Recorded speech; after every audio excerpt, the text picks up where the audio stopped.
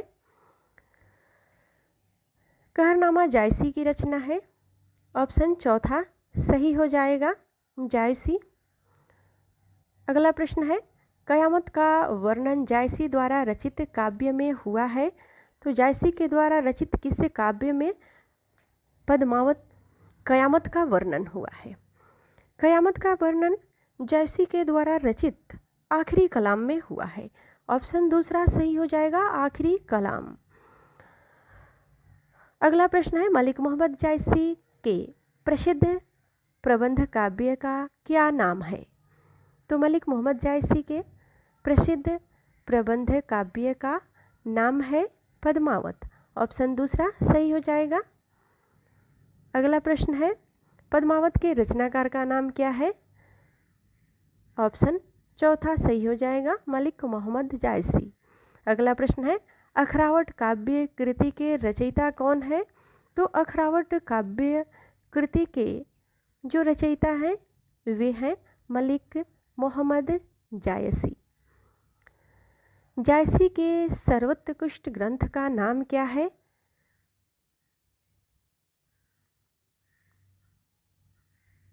Option चौथा पद्मावत। अगला प्रश्न है, पद्मावत है, पद्मावत क्या है? तो पद्मावत एक त्रासदी है। ऑप्शन पहला सही हो जाएगा, एक त्रासदी। इसमें चित्तौड़ के राजा रतन सेन तथा सिहल की राजकुमारी पद्मावती के विवाह एवं विवाहोत्तर जीवन का चित्रण मार्मिक रूप से किया गया है, इसीलिए इसे एक त्रासदी माना जाता है। पद्मावत के को एक रूपक काव्य भी माना जाता है। आइए अब हम पद्मावत महाकाव्य के पात्रों के बारे में देखते हैं, इनके पात्र और प्रतीक। पद्मावत में पद्मावती जो है वह बुद्धि और परम सत्ता का प्रतीक है, यानी परमात्मा की प्रतीक है। चित्त और शरीर का प्रतीक है। रतन से मन का प्रतीक है। तो इस प्रकार से मिलान करने के लिए भी दे देता है। रतन सेन मन के प्रतीक है, सिहल देव हृदय का प्रतीक है, राघव चेतन ये शैतान का प्रतीक है, अलाउद्दीन माया का प्रतीक है, नागमती संसार का प्रतीक है और हीरामन तोता या सुआ यह गुरु का प्रतीक है। तो इस प्रकार से पद्मावत महाकाव्य के पात्र और प्रतीकों को भी हम देख रहे हैं। जो महत्वपूर्ण बिंदु है उस पे भी हम चर्चा कर रहे हैं और एक प्रश्नों से कई प्रश्नों के उत्तर हमें मिलते जा रहे हैं। तो ऐसे ही चैनल पे बने रहे और वीडियो को पूरा अंत तक देखें, आपको बहुत सारी जानकारियाँ आगे भी मिलने वाली है। अगला प्रश्न है, पद्मावत के रचयिता कौन है? पद्मावत के जो रचयिता है वे हैं जायसी। ऑप्शन दूसरा सही हो जाएगा। अगला प्रश्न है, पद्मावत किस भाषा में लिखा गया है? तो पद्मावत अवधी भाषा में लिखा गया है। कई बार एक प्रश्न थोड़ा सा उलटफेर करके आ रहा है और कई बार एक प्रश्न ही सेम आ जा रहा है, लेकिन ये प्रश्न परीक्षाओं में पूछे जा चुके हैं, इसीलिए मैं इन सबों को ली हूँ ताकि आपको प्रश्नों के पैटर्न के भी बारे में पता चले। पद्मावत के अनुच्छेदों का नाम क्या है? तो पद्मावत के अनुच्छेद को खंड नाम है या खंड कहा गया है। ऑप्शन तीसरा सही हो जाएगा, खंड। अगला प्रश्न है, पद्मावत में रतन सेन किसका प्रतीक है? तो रतन सेन किसका प्रतीक है? अभी हम लोगों ने देखा है कि पद्मावत महाकाव्य के पात्र और प्रतीक को, तो रतन सेन मन का प्रतीक है। इस प्रकार से ऑप्शन पहला सही हो जाएगा, मन। आप पद्मावत महाकाव्य के प्रतीक और पात्रों के नोट्स भी बना सकते हैं। अगला प्रश्न है, पद्मावत में मन का प्रतीक कौन है? तो पद्मावत में मन का प्रतीक कौन है? इसका उत्तर अब आप दे सकते हैं, राजा रतन सेन। अगला प्रश्न है, पद्मावत में पद्मिना प्रतीक है, पद्मावती किसका प्रतीक है? तो पद्मावती परम सत्ता की प्रतीक है, यानी परमात्मा की, ईश्वर की प्रतीक है। अगला प्रश्न है, पद्मावत में गुरु का प्रतीक कौन है? गुरु का प्रतीक सुआ है, हीरामन तोता या सुआ। अगला प्रश्न है, राघव चेतन इनमें से किस सूफी काव्य का पात्र है? तो ये पद्मावत काव्य का प्रतीक है। पद्मावत राघव चेतन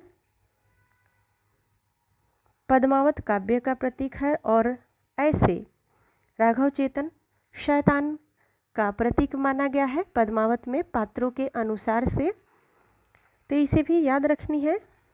अगला प्रश्न है, पद्मावत में रतन सेन की पत्नी का नाम क्या है? तो पद्मावत में रतन सेन की पत्नी का नाम नागमती है, ऑप्शन दूसरा सही हो जाएगा, नागमती। अगला प्रश्न है, इनमें से कौन सी कृति जायसी की अक्षय कृति के आधार पर कही गई है या रखी गई है?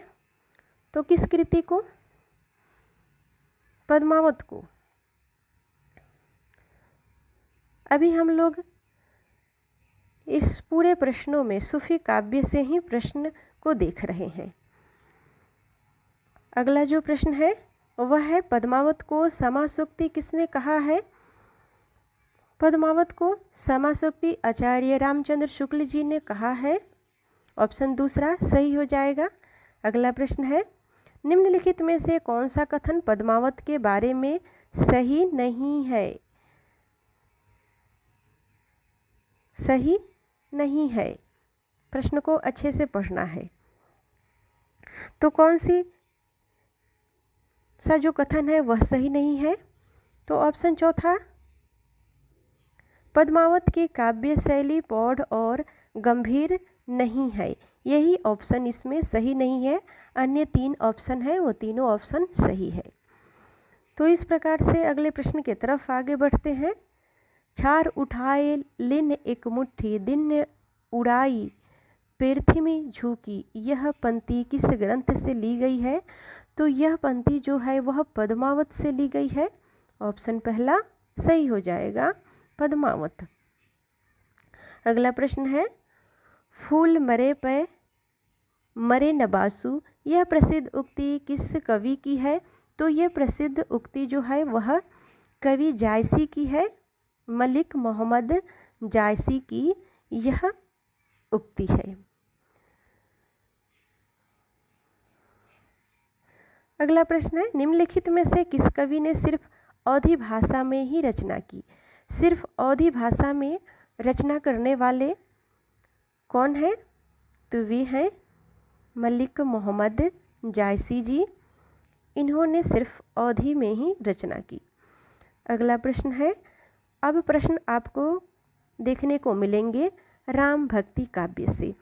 राम भक्ति काव्य से यहाँ पे अभी मैं 2-4 प्रश्नों को और कराऊंगी, उसके बाद कल राम भक्ति काव्य से ही प्रश्न आएंगे आपको। प्रश्न है कि श्री रामानुजाचार्य की भक्ति किस भाव की है? तो रामानुजाचार्य की भक्ति जो है वह है दास्य भाव की, ऑप्शन पहला सही हो जाएगा, दास्य भाव। रामानुजाचार्य विशिष्टता दैतवाद दर्शन के प्रतिपादक थे और उन्होंने ही दास भाव की भक्ति किया। उनके अनुसार ब्रह्मा के ही अंश जगत के सभी प्राणी हैं, उन्हें शेष या लक्ष्मण का अवतार भी माना जाता है। किसे? रामानुजाचार्य को।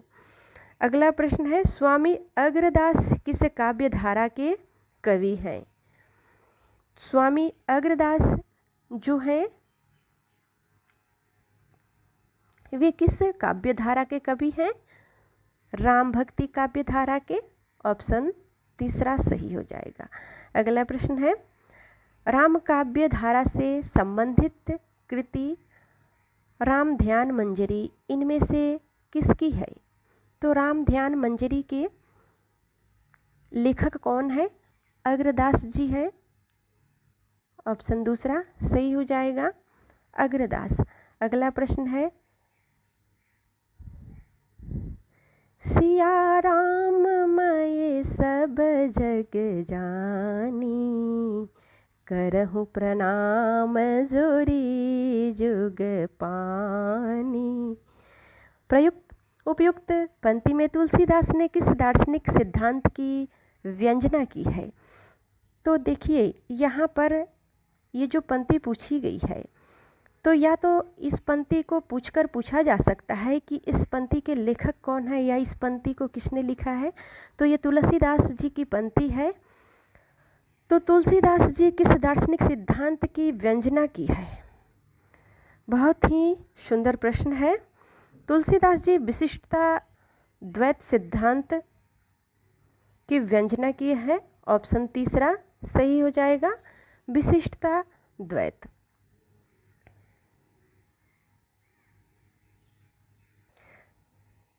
तुलसीदास जी जब रामचरितमानस की रचना कर रहे थे, तो इस पंक्ति को जब उन्होंने लिखा, सिया राम मैं सब जग जानी, करहूँ प्रणाम जोरी जुग पानी, तो उनका ये कहना था कि जगत सिया राममय है और सीता प्रकृति स्वरूपा है, यानी राम ब्रह्मा है। इसकी रचना करके जब तुलसीदास जी घर जा रहे थे, तो रास्ते में उन्हें एक बालक मिला और उस बालक ने कहा कि गोस्वामी जी आगे मत जाइए, क्योंकि एक बहुत ही उग्र सांड रास्ते में खड़ा है। गोस्वामी जी ने कहा कि यह जगत तो भगवान का है, सिया राम। इसी पंक्ति को उन्होंने कहा। गोस्वामी जी उस बालक की बात को नहीं माने और जाने लगे। रास्ते में सांड का सामना हुआ और सांड ने उन्हें अपने सींग पे उठाकर फेंक दिया। तो तुलसीदास जी को बहुत चोट आई। फिर वे आए तो अपनी जो लिखी हुई इस पंक्ति को वो जब फाड़ने लगे, तो उसी समय ऐसा कहा जाता है कि हनुमान जी प्रकट हुए और उन्होंने बोला कि तो आप उस सांड में तो भगवान को देखे, पर उस बालक में भगवान को नहीं देखा, क्योंकि एक भगवान ने तो आपको रोका था जाने से, पर आपने उस बालक में भगवान नहीं देखा था। तो ये बहुत ही प्रचलित किंवदंती कह सकते हैं इसको। तो आज के इस वीडियो में इतना ही। मिलते हैं अगले वीडियो में। तब तक वीडियो देखने के लिए आप सभी को बहुत बहुत धन्यवाद। अगर आपने हिंदी साधन चैनल को सब्सक्राइब नहीं किया है तो अवश्य ही सब्सक्राइब कर लें।